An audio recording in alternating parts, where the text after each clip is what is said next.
Hello and welcome to this tutorial on making cables in crochet. This tutorial is part of a series to help you to make my beachcombing wrap pattern that can be found on Ravelry, and the link to the pattern is in the description down below.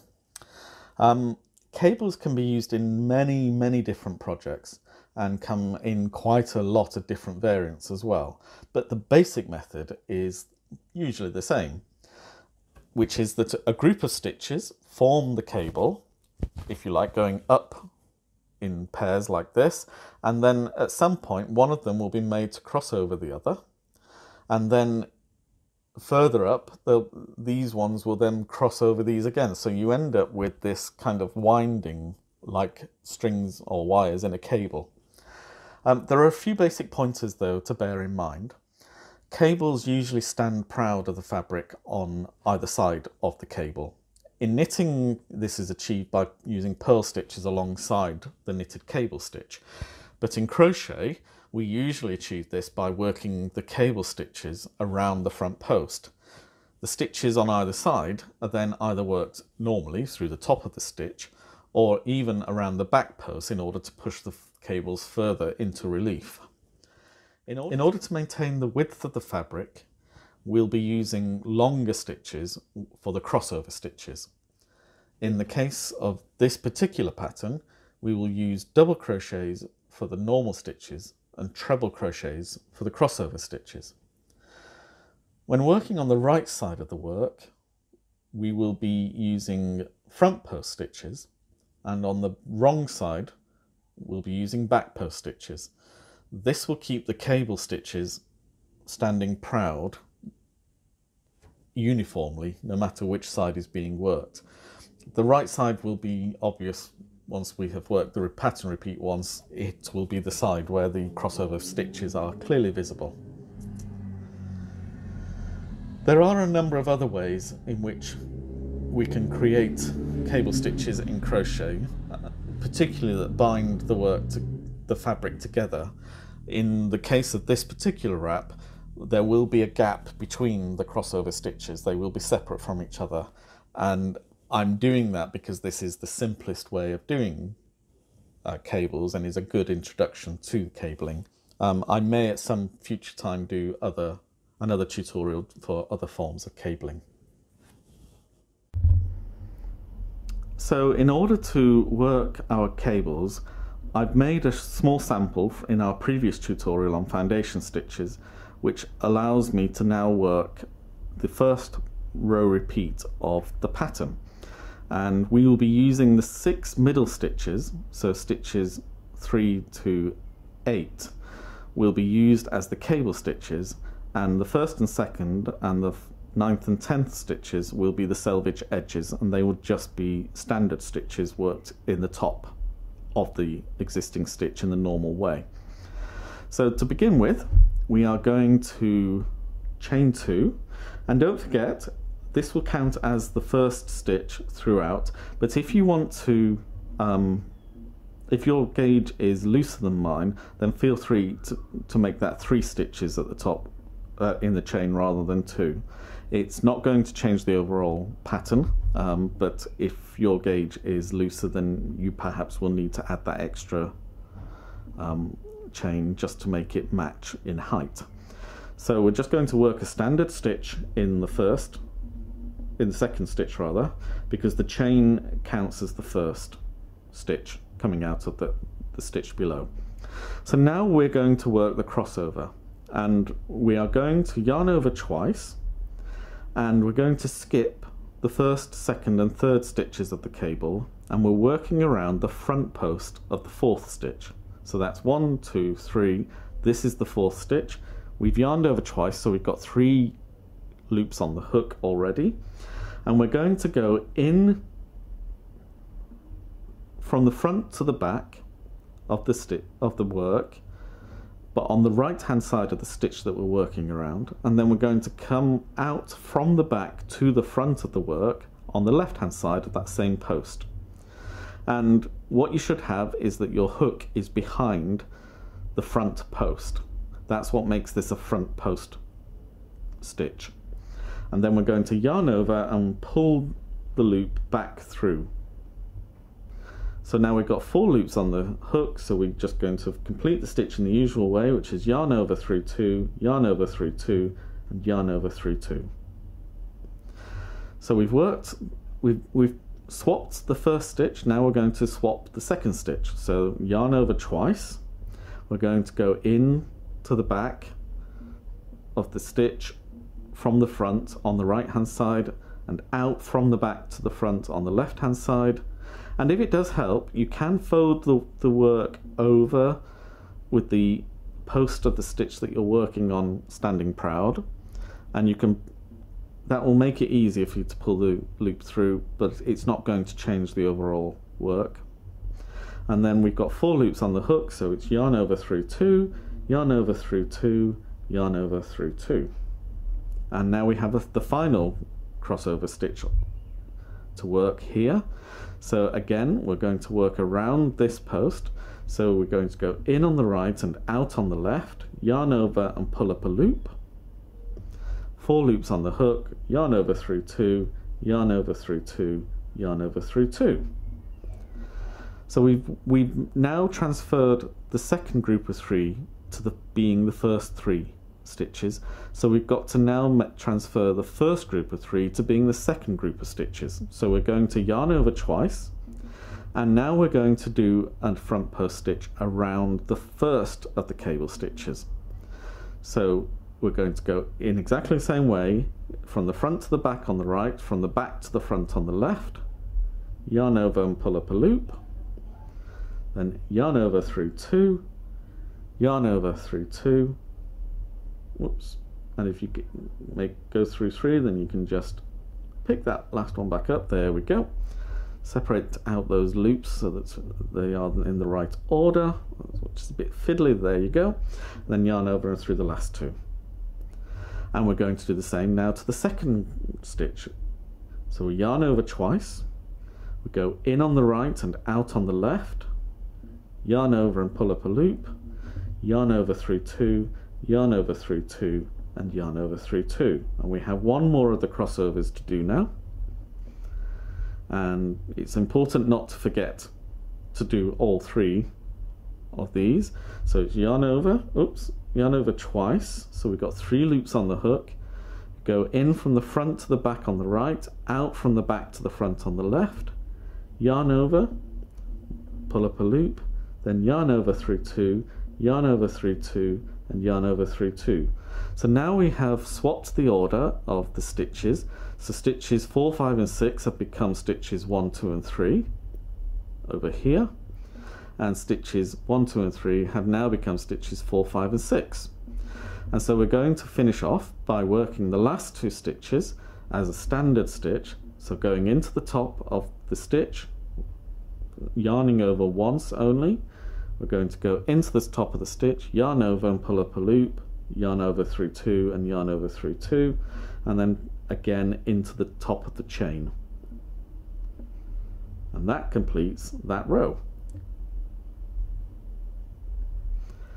And it looks a little bit like an unholy mess at the moment. That's perfectly normal. It takes a couple of lines for the pattern to be clear. But when we've completed the next row and turned it back to the right side, you'll see hopefully that the pattern is very clear now. So we're going to make our 2 or 3 chain start. That's the first stitch. We'll do the second selvage edge stitch, which is just a standard stitch. And now we're not doing any crossovers now, we're just going to do a back post stitch for each of the 6 cable stitches. And the reason we're doing back post is because the right side of the work is now facing away from us. We want the cabling to stand proud on that side of the work, so we need to work into the back of the back of the post rather than the front of the post, as we did when the work was the right way round and we could see the stitches, and we wanted to bring the cabling stitches forwards of the work. Now we're pushing the cable backwards because the right side is on the back of the work. I know that sounds complicated, but you can see what I mean, I think. Anyway, so we're going yarn over and into that first around. So sorry, start that again because this is the first time we're doing this. So we yarn over the hook, and whereas before we came from the front to the back on the right of the post, we're now going to go from the back to the front on the right of the post, and then from the front to the back on the left. Yarn over and pull the loop through, then yarn over through 2 and yarn over through 2. And because we're not making crossover stitches, we're using the shorter back post stitch rather than the longer one that we did when we were crossing over. And so we yarn over, find the second stitch, that's the post. We come from the back to the front on the right. Sorry, I'll just move everything further forward so you can see it.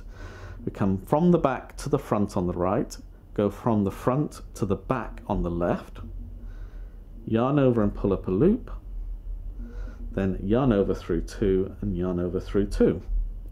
Now the third stitch sometimes needs to be coaxed into revealing itself. So you can see we've done the first 2. Don't forget to do this third stitch that's hiding away here. So what we do is yarn over, we come from the back to the front on the right, go from the front to the back on the left, yarn over and pull up a loop, then yarn over through 2 and yarn over through 2. So we've completed the first 3 stitches. We now have to complete the second group of 3 stitches, and it's done exactly the same way. So we yarn over, we come from the back to the front on the right, from the front to the back on the left, yarn over and pull up a loop. Got 3 loops on the hook, so it's yarn over through 2 and yarn over through 2.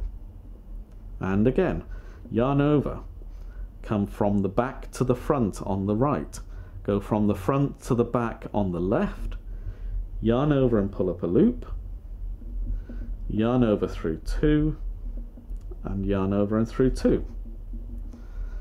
And we've got one more of the cable stitches to do, so it's yarn over, coming from the back to the front on the right, from the front to the back on the left, yarn over and pull up a loop, yarn over and through 2 and yarn over and through 2.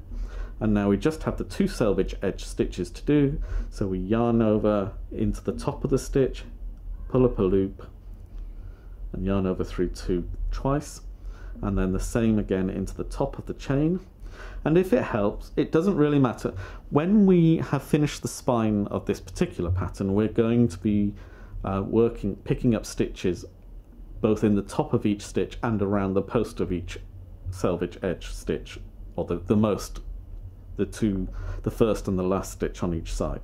So it doesn't really matter if you have to turn it over and to find a way in. Just make sure that you pick up 2 strands above your hook, because it just makes the stitch that little bit more secure.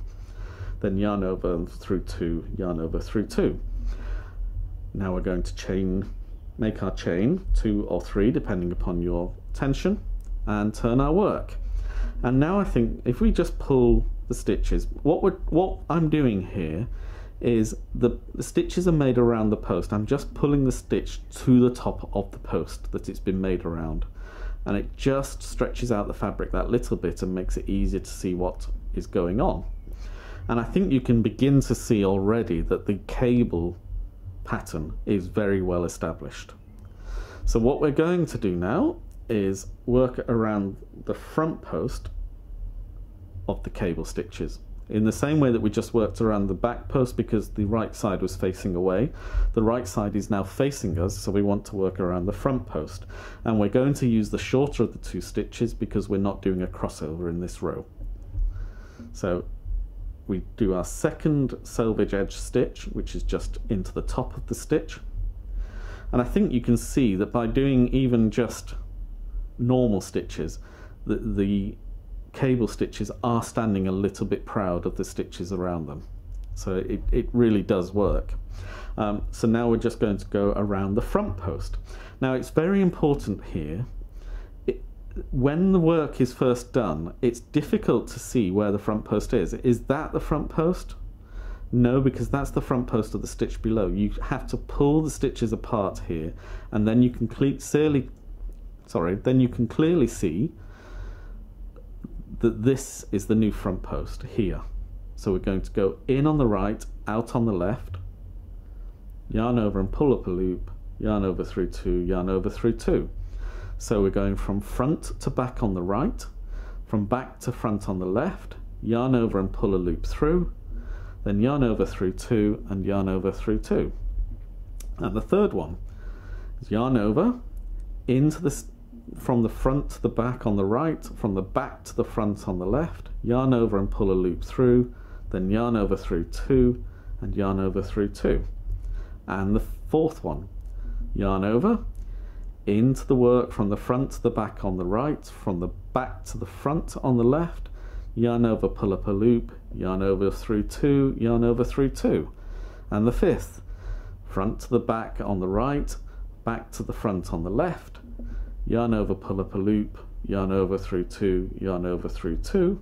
And the final one, from the front to the back on the right, from the back to the front on the left, yarn over, pull up a loop, yarn over through 2, yarn over through 2.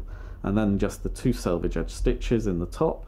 So that's just done in the normal way. And as I say, it doesn't matter where in the chain 2 you actually go, as long as you pick up. Oops, I missed that one then. Let's do that again more carefully. That goes in there. And it sometimes is fiddly, you just have to make it work. It's a bit difficult with the larger hooks as well, I've found, that because they're slightly more rounded, because they're less, there's more metal involved, they tend to be a little bit more tricky, I find, getting into my stitches. But perseverance always pays off. Yarn over, pull up a loop, yarn over through 2 and yarn over through 2. Your yarn will always submit to you. If you're kind to it and insistent, it will always submit.